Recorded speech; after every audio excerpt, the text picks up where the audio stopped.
Good evening all of you. आज हम देखेंगे 11th क्लास का एक टॉपिक है क्लास रेप्टिलिया, यानी कि वर्ग रेप्टिलिया। अब आप सब लोग जानते हैं कि जो रेप्टिलिया के अंतर्गत जो जितने भी जीव आते हैं ना, वो क्या करते हैं, या तो रेंगे कर चलते हैं या सरकने के द्वारा चलते हैं। और इनमें से अधिकांश जंतु कैसे होते हैं, स्थलीय होते हैं। देखो देखते हैं, देखो इस वर्ग के अंतर्गत हम लिखेंगे, यानी कि इस वर्ग में रेंगने व सरकने वाले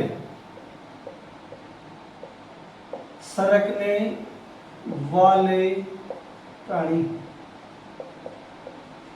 आते हैं। सरकने वाले या रेंगने वाले प्राणी आते हैं। हम ये ऐसा कह सकते हैं कि इन जंतुओं में जो गमन होता है ना, गमन, यानी कि इन जंतुओं में गमन किस प्रकार का होता है या कैसे होता है, या तो रेंगने के द्वारा होता है या सरकने के द्वारा गमन होता है। अब देखो इनमें से अधिकांश कैसे होते हैं, स्थलीय प्राणी होते हैं। अधिकांश स्थलीय प्राणी होते हैं। कैसे होते हैं, स्थलीय प्राणी। अब देखो स्थलीय प्राणी में मोटा मोटा देखते हैं हम, जैसे क्या होगी, जो लिजार्ड्स होती हैं, लिजार्ड्स, छिपकलियां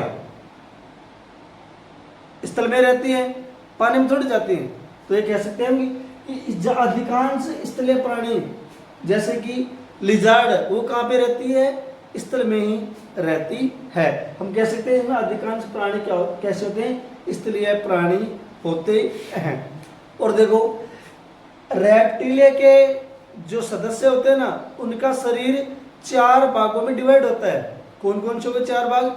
एक भाग हो गया हेड, दूसरा भाग क्या हो गया नेक, तीसरा भाग क्या हो गया ट्रंक, और चौथा भाग क्या हो गया टेल। देख लो, यानी कि इनका शरीर 4 भागों में डिवाइड, यानी कि शरीर 4 भागों में विभाजित। 4 भाग कौन कौन से हो गए? देखो पहला देखो हेड, दूसरा देखो नेक, तीसरा देखो ट्रंक, और चौथा देखो टेल। टेल यानी पूंछ, हम लिख सकते हैं इसमें भी टेल पूंछ, ट्रंक धड़, नेक गर्दन, और हेड सिर। ध्यान दो, यानी कि जो रेप्टिलिया होते हैं, उनके जो एनिमल्स होते हैं ना, जो प्राणी होते हैं या मेंबर्स होते हैं, उनके शरीर को हम 4 भागों में डिवाइड करते हैं। कौन कौन से? एक हो गया सिर हो गया, एक गर्दन हो गई, एक धड़ हो गया, और एक क्या हो गया पूंछ हो गई। इधर समझ में आ गया। विशेषता ये ध्यान रखना कि रेप्टिलिया के अंतर्गत जितने भी एनिमल्स होंगे ना, वह तो रेंग के चलते हैं या सरक के चलते हैं, और अधिकांश स्थलीय प्राणी होते हैं। अब तक समझ में आ गया, तो इसको मिटा दे, आगे देखते हैं। देखो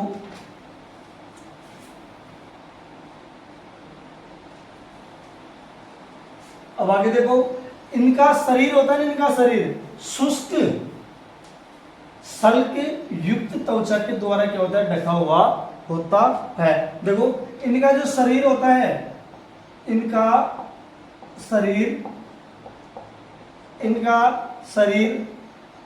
शुष्क सल्क युक्त त्वचा के द्वारा ढका रहता है। इनका शरीर शुष्क सल्क युक्त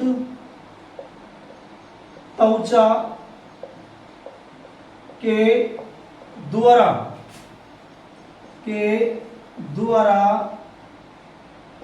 ढका रहता है। यानी कि इनका शरीर शुष्क सल्क युक्त त्वचा के द्वारा क्या होता है, ढका रहता है। और ध्यान दो, एक जो इनमें जो सल्क होता है, जो सल्क है, हम कह सकते हैं इनके जो सल्क या प्रसल्क, सल्क या जो प्रसल्क होते हैं ना, वो कीरोटिन के बने होते हैं या कीरोटिन के द्वारा क्या होते हैं, निर्मित होते हैं। देखो सल्क या प्रसल्क कीरोटिन, कीरोटिन के द्वारा निर्मित, के द्वारा क्या होते हैं, निर्मित होते हैं या बने हुए होते हैं। दोबारा देख लो, इनका शरीर है शुष्क सल्क युक्त त्वचा के द्वारा ढका रहता है। किताब की लैंग्वेज मत समझो, ऐसे समझो कि इनका जो शरीर होता है ना, या शुष्क सल्क युक्त त्वचा के द्वारा ढका रहता है, और जो सल्क होते हैं ना, वो सल्क है, कोई हम प्रसल्क बोलते हैं, वो क्या होते हैं, कीरोटिन के द्वारा बने हुए होते हैं।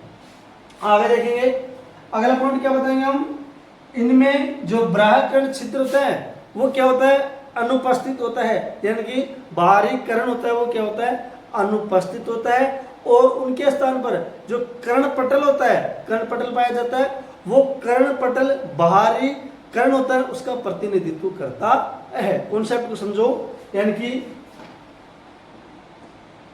बाह्यकर्ण छिद्र अनुपस्थित, कर्ण छिद्र एब्सेंट, ठीक है। अब देखो उनके स्थान पर कर्णपटल, हम लिख सकते हैं कर्णपटल, कर्ण, जो कर्णपटल होता है ना, कर्णपटल, इस बाह्यकर्ण छिद्र का क्या करता है, प्रतिनिधित्व करता है। यानी कि कर्णपटल बाह्यकर्ण छिद्र का क्या करता है, प्रतिनिधित्व करता है। बाह्यकर्ण छिद्र का प्रतिनिधित्व करता है, छिद्र का प्रतिनिधित्व करता है, प्रतिनिधित्व करता है, प्रतिनिधित्व करता है। इतना बात समझ में आ गई। यानी कि बाह्यकर्ण छिद्र क्या होता है, एब्सेंट होता है, लेकिन उनके स्थान पर कर्णपटल होगा जो क्या करता है, बाहरी कर्ण होता है उसका क्या करता है, प्रतिनिधित्व करता है। इतना समझ में आ गया। अब इसको मिटा देते, देखो अब देखो इसमें अब होता क्या है कि इनमें दो जोड़ी पाद पाए जाते हैं। क्या पाए जाते हैं, दो जोड़ी पाद पाए जाते हैं, और प्रत्येक जोड़ी में क्या होती है, 5, यानी कि 5, यानी कांग्रेस का हाथ हो गया एक तरह से, यानी कि उसमें 5 अंगुलियां पाई जाती है, और इन अंगुलियों के अंदर मुड़े हुए नखर पाए जाते हैं। नखर का अर्थ क्या हो गया, नाखून, यानी कि अंगुलियों के अंदर मुड़े हुए नाखून पाए जाते हैं। देख लो, इनमें दो जोड़ी पाद, यानी कि इनमें दो जोड़ी क्या पाए जाते हैं, दो जोड़ी पाद। अब इन दो जोड़ी पादों में क्या पाए जाते हैं, इन दो यानी दो जोड़ी पाद पाए जाते हैं, प्रत्येक में 5 अंगुलियां, यानी कि प्रत्येक में 5 अंगुलियां, 5 अंगुलियां पाई जाती है, प्रत्येक में क्या पाई जाती है, 5 अंगुलियां। और आगे देखो, इन अंगुलियों के अंदर मुड़े हुए नखर पाए जाते हैं। हम यहां लिख देते हैं, यानी कि इन अंगुलियों में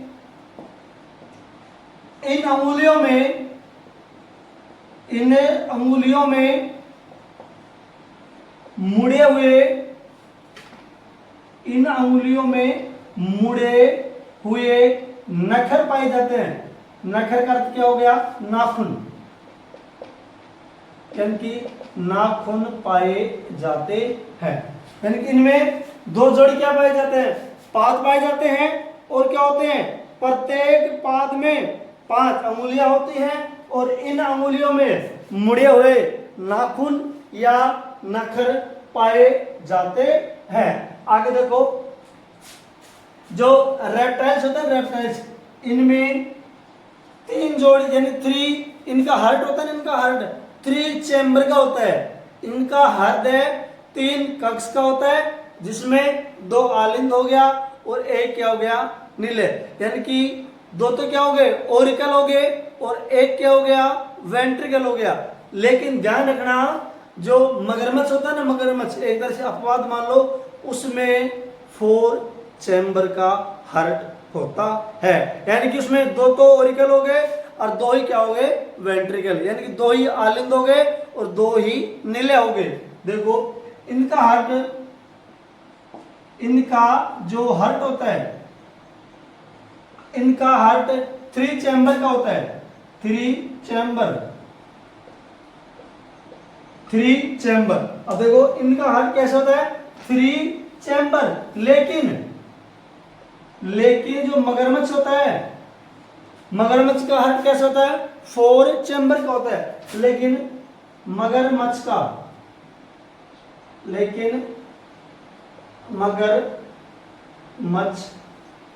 में 4 चैम्बर पाए जाते हैं, 4 चैम्बर।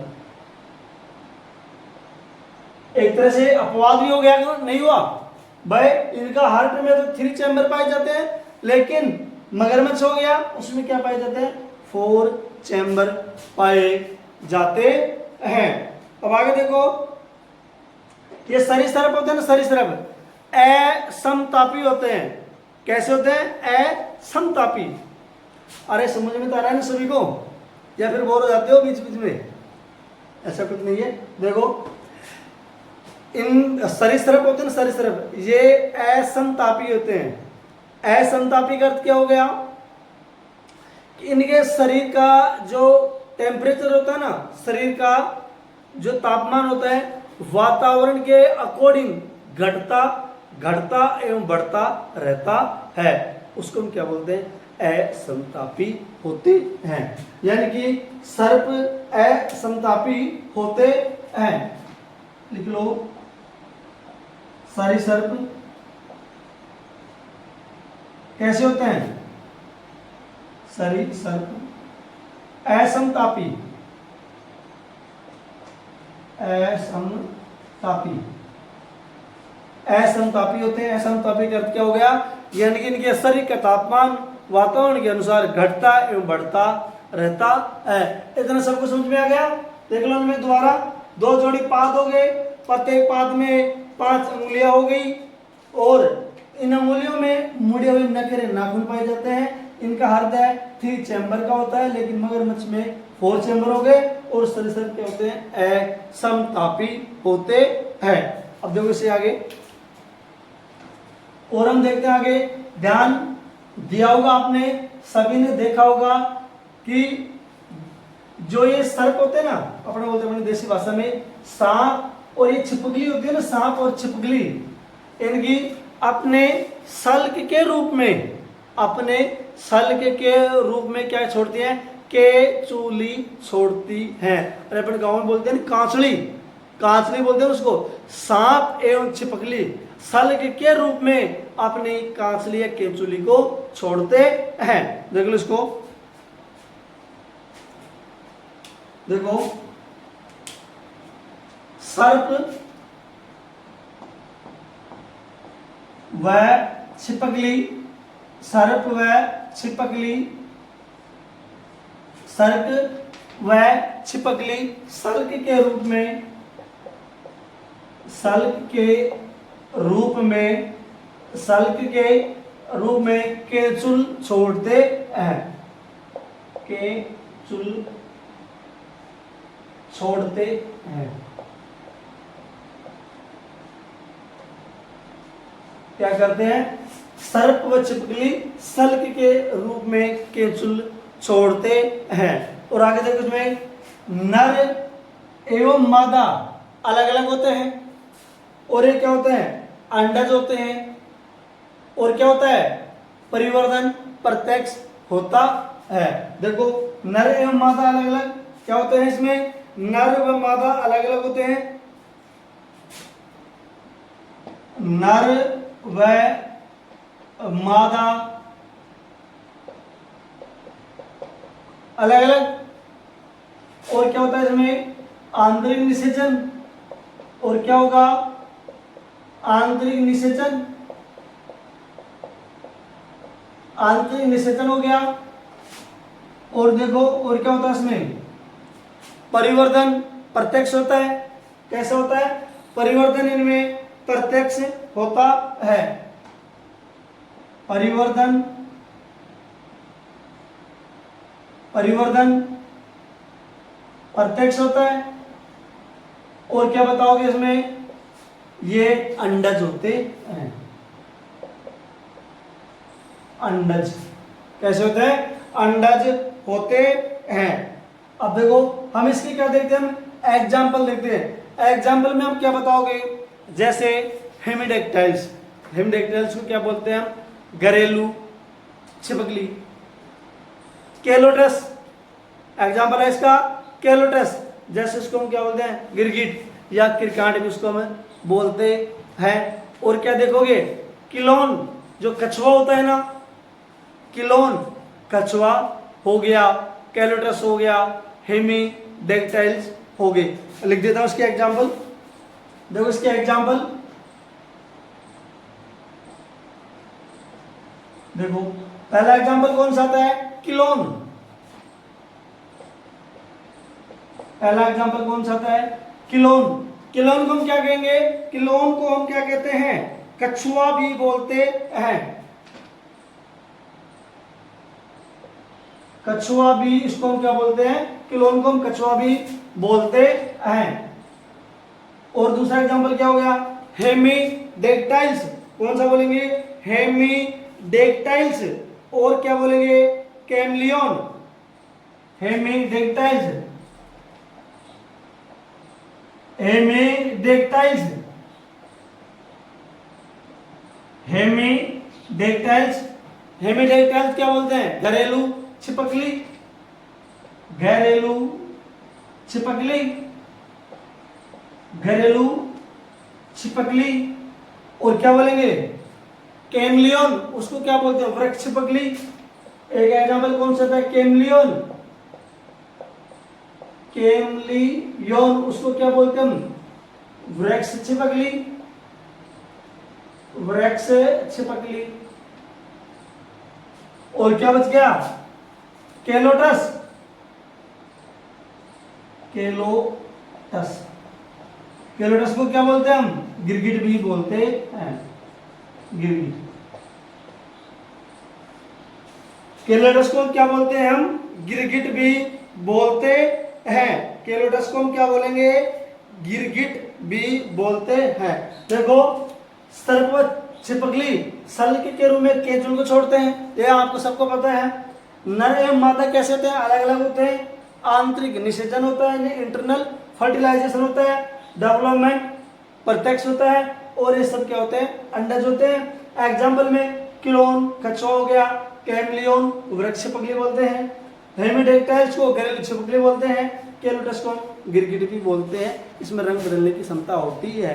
देखो वीडियो कैसी लगी, अच्छी लगी हो तो उसको लाइक करें। देखो एक सबसे बड़ी बात यह है कि हम इसके बाद में एक हम छोटा सा शॉर्ट्स वीडियो बनाएंगे।